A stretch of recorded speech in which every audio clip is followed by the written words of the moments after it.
Students, first lecture में हम vital force theory के बारे में जो है वो डिस्कस कर रहे थे कि ऑर्गेनिक कंपाउंड्स जो होते हैं वो हम लैब में या इनऑर्गेनिक कंपाउंड से नहीं सिंथेसाइज कर सकते, नहीं बना सकते। ओके, तो अब हम एक्सरसाइज में क्वेश्चन है कि जो वोलर वर्क है केमिस्ट्री में वो क्या है वो बताना है, आपने उसकी इंपॉर्टेंस के बारे में बताना है। फ्रेडरिक वोलर ये एक जर्मन केमिस्ट थे और शुरू से ही इनको केमिस्ट्री से बहुत लगाव था। केमिस्ट्री के साथ ये जो काफ़ी जो है वो मिनरल्स इनको बहुत पसंद थे, जो मिनरल्स थे उनके ऊपर स्टडी करते रहते थे ये। तो इन्होंने फ्रेडरिक वोलर ने कब बोला 1828 में क्या किया, जो वाइटल फोर्स थ्योरी है उसको रिजेक्ट कर दिया। क्या बोला? Rejected vital force theory. अब वाइटल फोर्स थ्योरी क्या कह रही है कि organic compound never be synthesize from inorganic compound, कि हम लैब में इस काबिल हैं ही नहीं कि हम कोई ऐसी चीज बनाएं जो ऑर्गेनिक प्रॉपर्टीज रखती हो, जिसमें ऐसी प्रॉपर्टीज हो जो ऑर्गेनिक कंपाउंड की होती हैं। तो ऑर्गेनिक कंपाउंड लैब में नहीं बन सकते, ये वाइटल फोर्स थ्योरी ने कहा। लेकिन फ्रेडरिक वोलर ने 1828 में फर्स्ट कंपाउंड बनाया, पहला ऑर्गेनिक कंपाउंड इन्होंने बनाया। क्या बोला? He obtain urea, first organic compound from ammonium cyanate. Ammonium cyanate है, इसको क्या करें बोला? हीट करें तो हम क्या हासिल करते हैं? यूरिया हासिल करते हैं। तो मतलब ये एक इनऑर्गेनिक साल्ट से हमने क्या बना लिया भला? एक ऑर्गेनिक कंपाउंड बना। देखें आज जो है एट प्रेजेंट 10 मिलियन से ज़्यादा ऑर्गेनिक कंपाउंड्स मौजूद हैं, 10 मिलियन से ज़्यादा। और हर साल थाउजेंड्स ऑफ कंपाउंड्स क्या हो रहे हैं भला? मजीद बन रहे हैं, बनते ही चले जा रहे हैं, इसमें जो है वो एडिशन होती चली जा रही है। लेकिन अगर ये फर्स्ट कंपाउंड, क्योंकि वाइटल फोर्स थ्योरी ने तो कह दिया बन ही नहीं सकते, तो अगर इन्होंने उसको रिजेक्ट किया है तो फिर ही ऑर्गेनिक कंपाउंड बनने लगे हैं। तो ये क्या बना भला? यूरिया। हमने पहला ऑर्गेनिक कंपाउंड, एक फर्टिलाइजर है urea, C double bond O, ये वाला क्या है आपके पास? C डबल बॉन्ड O, ये कार्बोनाइल ग्रुप है। ये ब्लैक से मैंने लिखा है, इसको क्या पढ़ते हैं? Carbonyl group. कार्बोनाइल ग्रुप के इधर भी NH2 अमाइनो ग्रुप हो, इधर भी अमाइनो ग्रुप हो, तो इसको हम क्या कहते हैं भला? इसको हम यूरिया का नाम देते हैं। अमोनियम साइनाइड को आपने हीट किया तो क्या बना? यूरिया बना। फ्रेडरिक वोलर ने जो फर्स्ट साइंटिस्ट है जिसने रिजेक्ट किया वाइटल फोर्स थ्योरी को। वाइटल फोर्स थ्योरी कहती है कि organic compound could be manufacture by and within the living things, और हम नहीं बना सकते इनऑर्गेनिक कंपाउंड से इसको। तो इन्होंने बना दिया। वाइटल फोर्स थ्योरी कहती नहीं बना सकते, यहाँ पे हमने बना लिया, तो इसने रिजेक्ट किया कि जो वाइटल फोर्स थ्योरी है उसको। ओके, और इसके केमिस्ट्री में अगर इसका वर्क पूछा जाता है तो इसकी आप थोड़ा सा और भी इसमें एडिशन कर सकते हैं। क्या बोला कि फ्रेडरिक वोलर ने क्या किया था? आइसोलेशन। मैंने कहा कि मिनरल्स के ऊपर काम करना इनको बहुत पसंद था, तो ये आइसोलेशन, ये जो आज विंडोज बनाने के लिए हम एल्यूमिनियम मेटल को यूज करते हैं, ठीक है, तो ये एल्यूमिनियम मेटल को क्या बोला? Aluminium metal from minerals. 1827 में वुलर ने क्या किया था? आइसोलेट किया था। किसको बोला? एल्यूमिनियम मेटल को। कहाँ से बोला? मिनरल से। मिनरल्स जो होती हैं चट्टानों के अंदर ये मौजूद है, तो इसको, ये फ्री फॉर्म में नहीं होता, ये कंबाइन फॉर्म में होता है हमेशा। एल्यूमिनियम बहुत रिएक्टिव है इस वजह से, तो इसने उसको आइसोलेट किया था। और 1828 में इन्होंने बेरिलियम मेटल को भी आइसोलेट किया था। मतलब जब इन्होंने यूरिया बनाया तो उसी साल ये बेरिलियम मेटल को भी आइसोलेट कर रहे थे। किससे भला? मिनरल्स से। ओके बेटे, हमने 3 इनकी कंट्रीब्यूशंस आपको बताई हैं। यूरिया बनाना जो पहला ऑर्गेनिक कंपाउंड है, ये मोस्ट इंपॉर्टेंट इनकी क्या है भला? अचीवमेंट है। उसके बाद इन्होंने बहुत सारी जो बुक्स थी, जो जे ब्रिजिलियस की लिखी हुई बुक्स थी स्वीडिश में, उनको ट्रांसलेट किया था जर्मन के अंदर। और जो उस वक़्त इनके बहुत मतलब जो नंबर ऑफ स्टूडेंट्स को इन्होंने क्या किया था भला? सिखाया था। और इन्होंने अंडर द सुपरविजन ऑफ किसके भला? जो जैकब ब्रिजिलियस, जिन्होंने वाइटल फोर्स थ्योरी दी थी, उनकी सुपरविजन में ये काम कर रहे थे। और इन्होंने उन्हीं की जो थ्योरी है उसको क्या कर दिया था भला, रिजेक्ट कर दिया था। और उसके बाद वाइटल फोर्स थ्योरी को रिजेक्ट किसने किया, कोल्ब्स ने। कब भला, जब उन्होंने एस्टिक एसिड बनाया लैब में।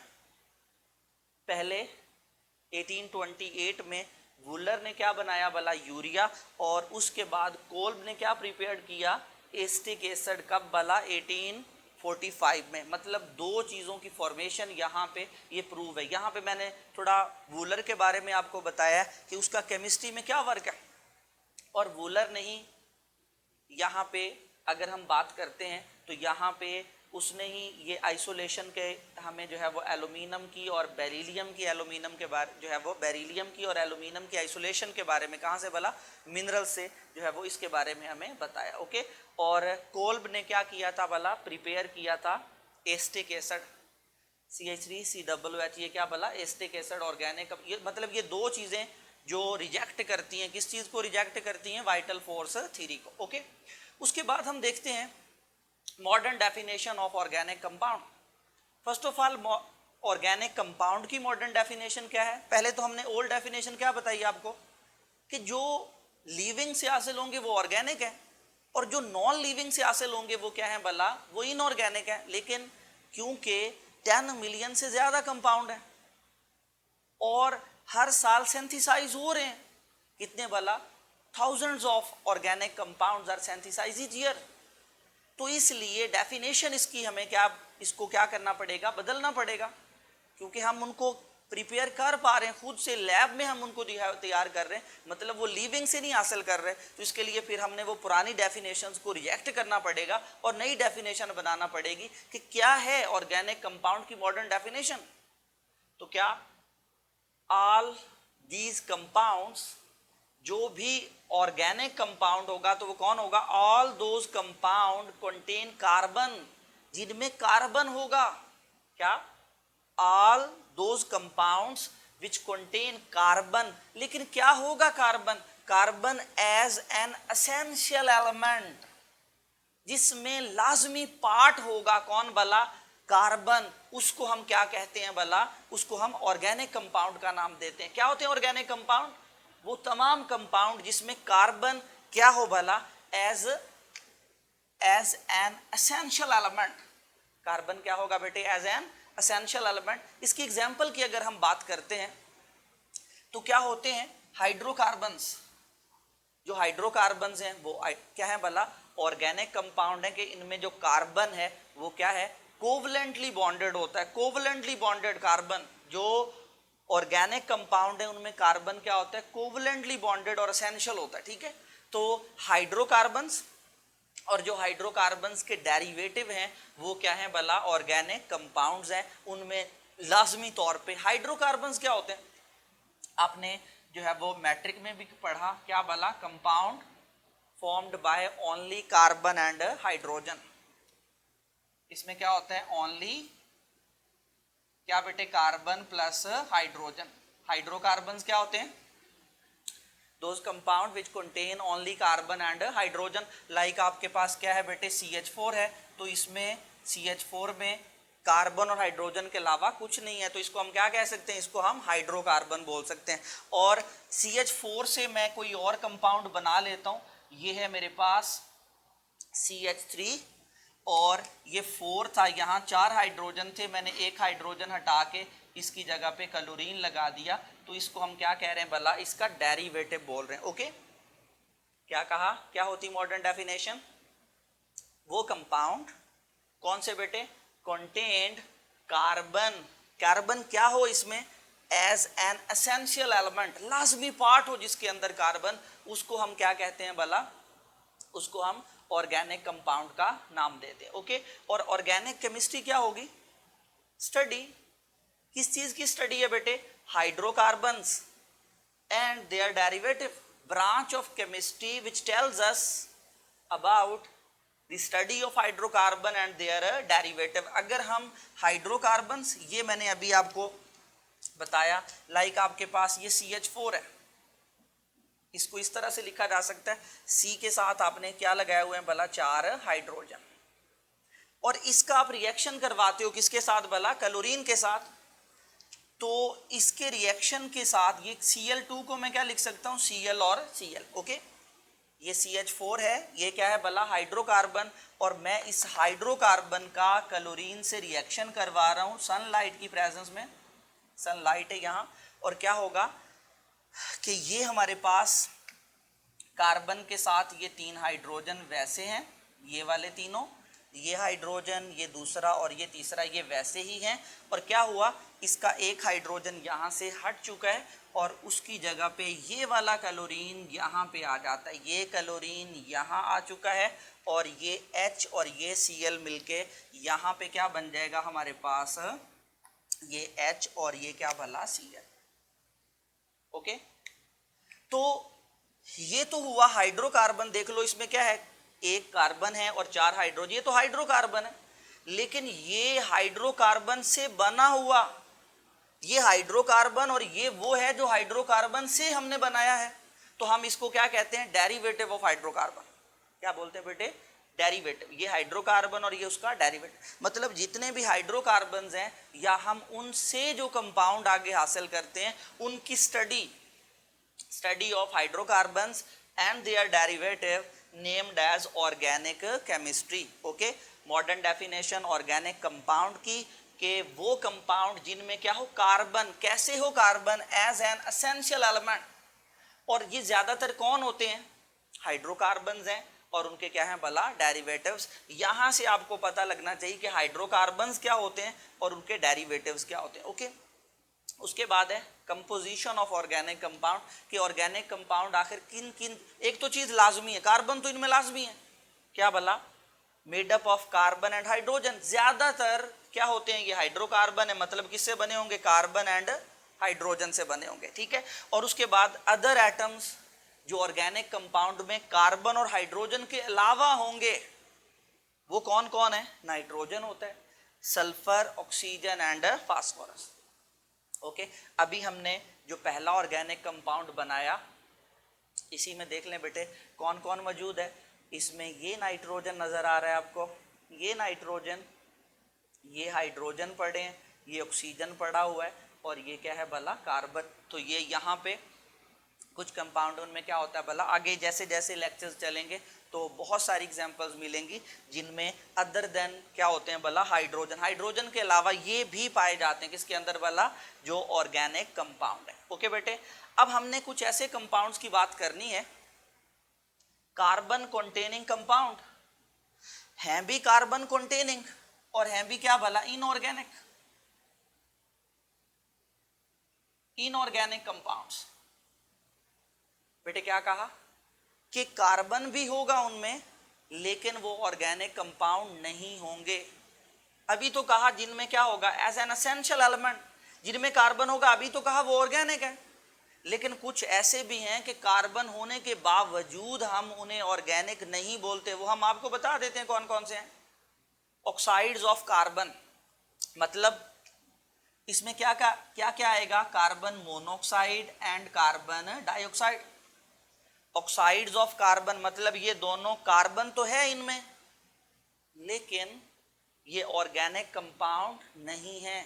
उसके बाद कार्बोनेट्स, क्या बेटे, ऑक्साइड ऑफ कार्बन, कार्बोनेट्स, ये जहां पे आ जाता है CO3, बाइकार्बोनेट जहां पे आ जाता है HCO3, ठीक है। और कार्बाइड्स जिसके अंदर क्या आ जाता है C2, जैसे CaC2, ये कैल्शियम कार्बाइड। जो कार्बाइड्स होते हैं हमारे पास, बाइकार्बोनेट, कार्बोनेट और ऑक्साइड ऑफ कार्बन, जिसमें क्या आ जाता है, कार्बन मोनोऑक्साइड, कार्बन डाइऑक्साइड, ये क्या है भला, ये हैं तो कार्बन से ही बने हुए, इनमें कार्बन तो है लेकिन ये ऑर्गेनिक कंपाउंड नहीं है। बेटे कौन कौन है कि कार्बन होने के बावजूद वो ऑर्गेनिक कंपाउंड ना हो, क्या है भला, oxides of carbon, carbonates, bicarbonates और कार्बाइड्स। अब इसकी वजह जाननी है कि अगर इनमें कार्बन है फिर भी ये क्यों ऑर्गेनिक नहीं है, क्योंकि इनकी जो प्रॉपर्टीज हैं वो ऑर्गेनिक कंपाउंड से डिफरेंट हैं। इस वजह से हम इनको इनऑर्गेनिक केमिस्ट्री में स्टडी करते हैं। हम इनको प्रॉपर्टीज की बेस के ऊपर ऑर्गेनिक केमिस्ट्री के अंदर इनको नहीं लेके आते। Carbon monoxide, dioxide, carbonate, bicarbonate और कार्बाइड्स को हम इनऑर्गेनिक कंपाउंड है। बेशक इनके अंदर कार्बन मौजूद है, लेकिन हमने इनको स्टडी किधर करना है? इनऑर्गेनिक केमिस्ट्री के अंदर। क्योंकि इनकी जो, जब हम नेक्स्ट लेक्चर में फीचर्स की बात करेंगे ऑर्गेनिक कंपाउंड की, तो उसमें हमें पता चलेगा कि हमने इनको क्यों नहीं रखा ऑर्गेनिक केमिस्ट्री में। ओके, ऑर्गेनिक कंपाउंड क्या है? वो तमाम कंपाउंड, ऑल दोज कंपाउंड या these compound contain carbon as an essential element. और इसमें क्या होगा? हाइड्रोकार्बन होंगे, डेरिवेटिव होंगे। हाइड्रोकार्बन क्या होते हैं? Compound containing only carbon and hydrogen, hydrocarbon. Derivative क्या होते हैं? जो उनसे आगे मखूज होते हैं, उनसे जो आगे हम प्रिपेयर करते हैं। ओके, ऑर्गेनिक केमिस्ट्री जिसमें हम दो चीजों की स्टडी करते हैं, study of hydrocarbon and their derivative is known as organic chemistry. Organic, ये आपके पास हाइड्रोकार्बन है CH4 मीथेन, ये क्या है? Organic compound hydrocarbon. और इसकी क्लोरीनेशन करवाते हैं, हेलोजिनेशन करवाते हैं, तो ये जो बना है इससे मीथेन के चारों हाइड्रोजन एक हट जाए, उसकी जगह एक क्लोरीन आ जाए, तो ये हाइड्रोकार्बन है। ये क्या है भला? ये डेरिवेटिव है, और ये क्या है? हाइड्रोकार्बन।